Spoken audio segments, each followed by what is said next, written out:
everybody. Hope you're doing well.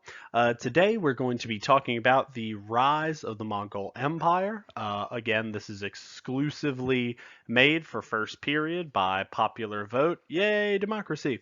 Um, and as such, that's why there's no background because my PowerPoint doesn't let me do that. Anyhow, so today we're going to talk about how this remarkable group became a thing, and to do that properly, we are going to have to talk about how the Mongols not only rose from nowhere, but how their leadership really came from nowhere. Before we do that, though, we got to discuss how pastoral people existed on the global stage.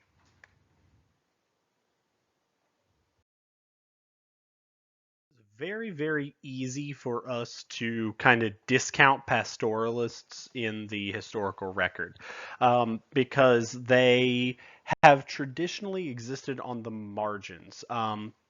As people began to farm and settle in a single location, certain people groups found this method for alternative production by herding animals, sheep in the image here, goats, or even other herd animals like reindeer if you go far north enough, or cattle in a lot of places.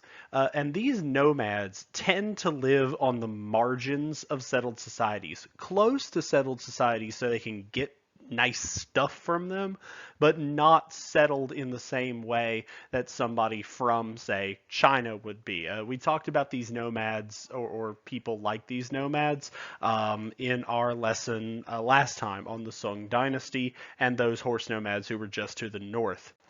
And these pastoralists are constantly on the move, and as such, they tend to not develop the complex and settled societies that their neighbors do. And these nomads do sometimes rally together to attack settled societies, or usually they're fighting one another, as we'll talk about in a second. But for the most part, they exist on the fringes of major empires. Now, on the rare occasions where they do incur into settled territory, like the Huns invading the Romans, or the Xiongnu invading the Chinese multiple times, they are either defeated or, once they've conquered some territory, they settle down. And we'll actually see our group of focus today do that too eventually. But as a general rule, pastoralists were a legitimate threat, certainly. More than just a nuisance, but also less than the sort of existential, oh my gosh, what do we do? The pastoralists are coming, that you may have heard. Now, pastoralism does give you, and you probably should put this somewhere in your notes, a few advantages. For one thing, it is very difficult to fight pastoralists, especially in a pre-industrial society, because before the advent of industry, how do you track down a horse? You have to have another horse, and that is really hard to catch and stop, especially when the whole army and the whole group of people are on horseback. Being mobile means that there's not a whole lot to destroy for the Chinese or the Romans or the settled societies of the Middle East when the Turks or Arabs show up. Both of those groups, by the way, started out as pastoralists and then turned into more settled societies. The other thing is it creates a very dangerous cast of warriors who are trained to pretty much live in the saddle. That is a really big deal because it means that what you have with these pastoralists are the best horsemen in the world in an era where horses are more or less the equivalent of owning a tank.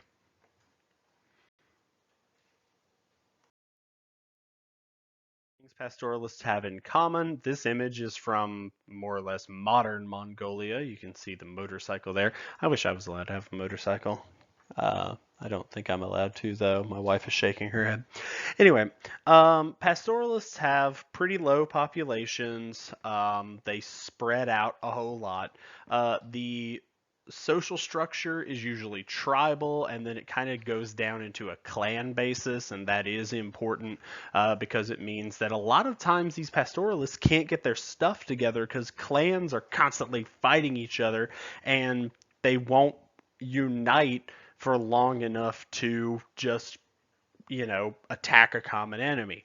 Um, on the really unarguably positive side, there's a lot more equality in pastoralist society, especially for the ladies, but even for different social groups. Um, but with that said, they are very mobile to keep their herds fed and to make sure there's enough grass. And they're constantly fighting someone or something. They're either fighting each other within the clans, they're fighting other tribes like the Mongols versus the Khitans, for example, or they will occasionally get their stuff together and raid the settled people near them. Pastoralists do tend to link settled societies. Put a pin in that. We're going to come back to it, especially when we talk about the Silk Road. Because when we talk about the Silk Road and linking all these different groups together, the Silk Road, yes, it was China and India and the Persians and the Byzantines trading with each other, but all of the linkages from point A to point B, etc., were done by these nomads who would trade stuff from point A to eventually point, heck, if you go long enough, like point Q. But we'll talk about that in our next unit when we talk about trade. I actually really like Unit 2 of this class because it's all about economics. And because it mentions almost no European history. But so that's our pastoralist stuff. So we've kind of laid the groundwork for pastoralists. Now let's talk about the Mongols specifically. All right. So if you were to warp back in time, knowing what you know, even if you don't know a lot about the Mongols, which you will by the end of today, if you were to warp back in time and go to, say, 1150, the Mongols were a small bunch. In fact, if you look right here, I have circled where the Mongols lived. Um, they were surrounded by other nomads. They were surrounded by other tribes. They were constantly fighting, like I said, each other or the other tribes. And they were not a particularly major group. By the mid 1200s, they are a very major group. They have unified all of these northern nomads and a couple of other bunch of peoples. They have conquered everything more or less from Poland to South Korea, and they have created the single largest contiguous empire, that is, no breaks in the empire, in history. And the Mongol Empire is hugely important. It has been argued that it should be up there with some of the other great transcendent moments in human history. And it's hard to disagree with that argument when you talk about the impact the Mongol Empire had, which we'll talk about a little bit today, but a whole lot in our next lesson. So, continuing onward, we tend shy away from big man history in this class because, put simply, big man history tends to be bad history, where this one guy or very rarely lady made all these big changes and blah blah blah. That's not exactly great history. For example, to use something you might be familiar with, the American Revolution had been going on for over a year before George Washington was named the commander of the Continental Congress. Was Washington important? Yes. Was he instrumental to winning the war? I'd agree with that too. But he was not the spark who started it all. With the Mongols, there is an exception. The Mongols, you cannot understand the Mongols without understanding the single most important Mongol of all time, and that is Genghis Khan. Genghis is probably the closest pronunciation to correct of his name.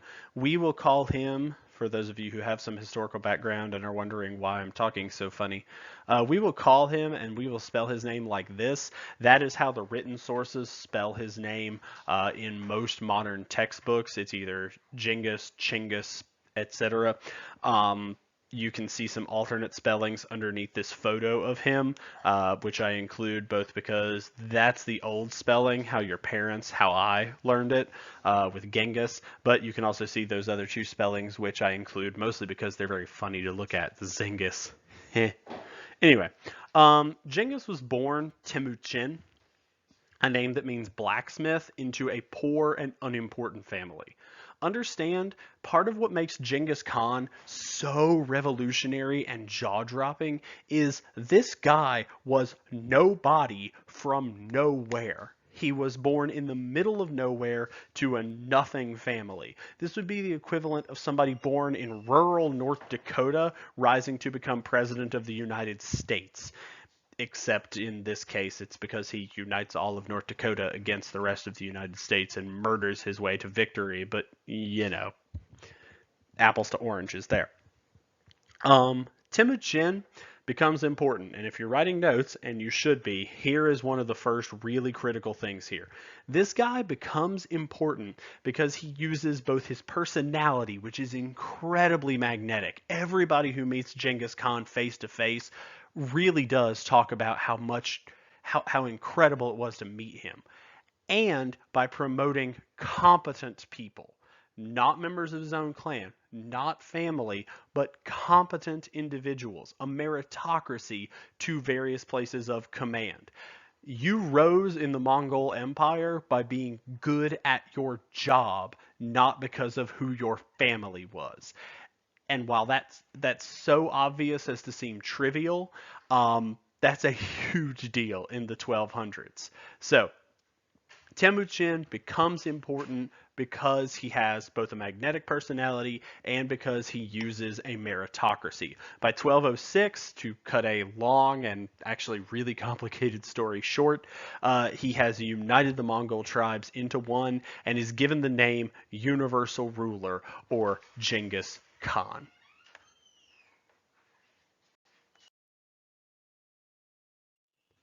All right, so Genghis Khan's first conquests, other than the conquest, it's like a pun, other than the initial uniting of the Mongols, is his conquest of northern China. He realizes, hey, if we don't have a common enemy, we're going to go back to fighting each other, which proves to be very, very true. So in 1211, he has his armies go out and attack the Chinese, specifically northern China, and technically, it's not even the Chinese, because who they're attacking are the descendants of other nomadic tribes. He successfully conquers most of the Jin dynasty, as well as the Shisha, in very little time, 4 years, which is really fast, especially when you consider that my boy was on horseback and hadn't really practiced siege warfare and anti-city warfare. After that, the Khan turns westward. He first conquers a group of people that we're not going to talk about called the Khitans, and more or less here, and then he heads towards Persia. And this is where things get really, really interesting to someone like me, who admittedly is a history dork.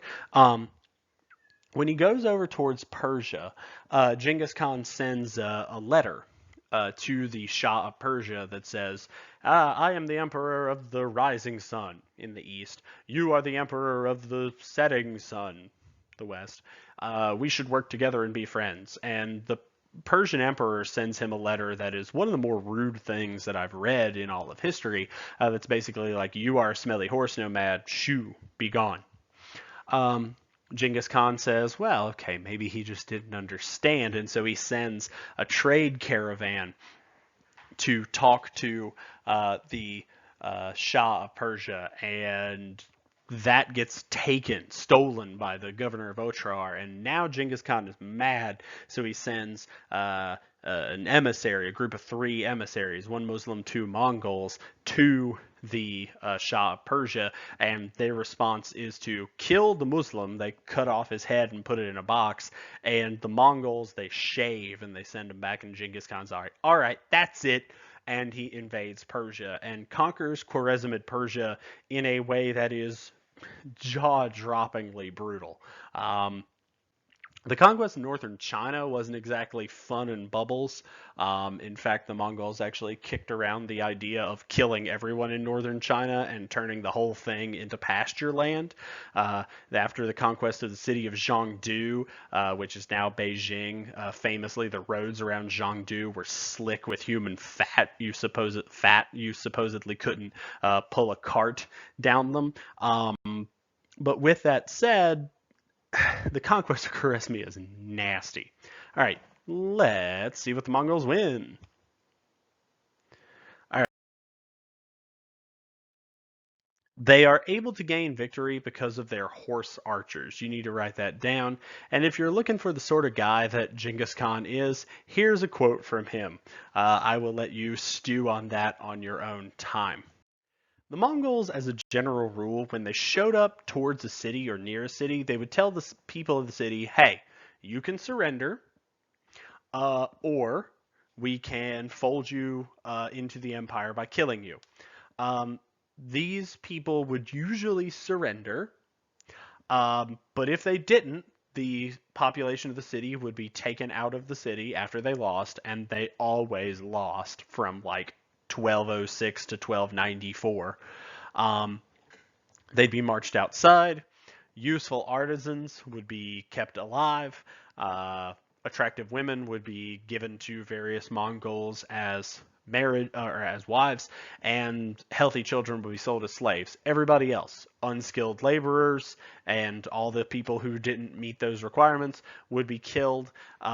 We talked about this, for example, when we talked about the sack of Baghdad, which probably ended the lives of 250,000 people, that sort of thing.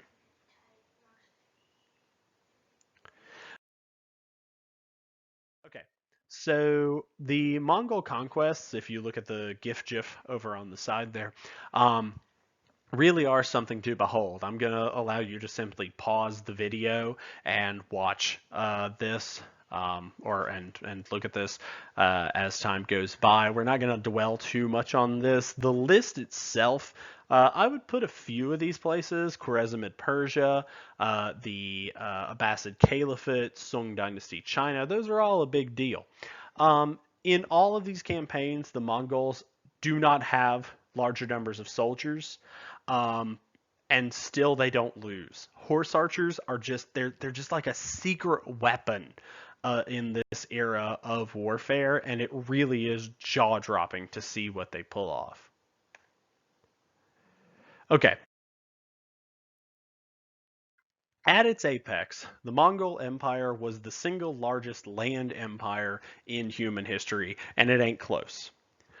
Everywhere from southern Korea to Poland, everywhere from the Middle East all the way over to southern China was under the same ruler. And that creates a state that is multi-ethnic, multicultural, and multi-faith. And there's a lot of blending that goes on here. China and Persia and the more traditional Dar al-Islam, the Middle East, they blend this knowledge that they have together, which enables a level of blending that was even more intense than what we saw on a mostly intellectual level with the Baghdad House of Wisdom. However, here's where I am either old school or an iconoclast, depending on who you ask. This right here, this bullet that I am circling, is very, very heavily focused upon by a lot of modern historians. In all seriousness, go over to Barnes and Noble and look at all the books talking about, oh, the Mongols did this, the Mongols did that. This section of the course is actually called, in College Board's own guide, The Mongols and the Creation of the Modern World. I would encourage you to pause and take a time out there. That may be true. And indeed, a podcaster who I very much like, named Dan Carlin, has called Genghis Khan a historical arsonist, set fire to the old order to create a new order. All true. Change, you got it. But it is not healthy to ignore all of the horrifying things that were done in the name of establishing this empire. The Mongol conquests killed at least, this is the lowest estimate I could find from any credible historian, at least 20 million people. The high number of that is 60 million. The truth is probably somewhere in the middle, but at some point in time, you're splitting hairs. If your most ardent defenders are like, ooh, he only killed 20 million people, you're not a good person. And that is a critical thing to keep in mind. This whole, well, the Mongols did this, the Mongols did that. That is true, but always in the back of your mind, you have to remember two things. One, they didn't do it intentionally. Genghis Khan did not conquer Persia with the interest of, yes, if I conquer this empire, we'll be able to compare Persian star charts and Chinese star charts. He did so because he was angry at the daggum Persian leader. The second thing is, you are not somebody who was killed by the Mongols. Even if you consider all of this stuff to be worth it for you personally, it is a very difficult ask to say, hey, would you be okay with you and everyone you know dying so that a few millennia from now people will speak English in North Carolina? That's not a great line of thought. Historical context does matter. Am I saying the Mongols were all bad? No, we're going to have that discussion in our next lesson. Cultural centers, though, from Beijing to Baghdad are in ruins, lit aflame. Thousands upon thousands upon thousands of scholars and others dead. Um, some historians have even argued the Mongol conquests burning through China and the Middle East were part of what enabled Europe's ascendancy in the centuries afterwards. It's difficult to say, but it is a line of thought that's out there. Let's close. Okay. So after Genghis Khan's death, his empire is handed off to one of his kids, specifically his third son Urgadai, who is an alcoholic. And alcoholism gets a lot of jokes about it in popular culture, but y'all, real alcoholism ain't funny. Urgadai is a raging drunk, and he dies very young, which throws the empire into chaos. Uh, One of his sons takes over, then another son takes over after both of them die fairly young, and the empire fractures. These empires, or excuse me, these fragments, I should say, of the Khanate will fight one another occasionally. They'll fight their enemies occasionally, but from 12, the map says 1294. You can make the case it was 1280s onward. The Mongol Empire is never a unified state. That said, Mongol Khanates would rule various areas for a long time. The last Mongol Khanate was stomped out in the 1790s. So, to put that into perspective, the last Mongol Khanate existed when the United States became a thing. So, as a historian, I think that's pretty cool. Um, After fragmentation, the Mongol Empire goes into a long period of decline, and then we can weigh its merits and demerits next time we see one another. For now, thank you for sitting patiently. I apologize, this ran a little bit longer than I wanted it to, but I'm really, really interested in this sort of thing, and I do want to let you know that this is all very controversial, and as such, it's one of those things that I find very interesting. The cut and dry pieces of history are nowhere near as interesting as the bits that we can argue about. But we can do that at a later date. For now, thank you very much. Have a great day. I'll see y'all Monday.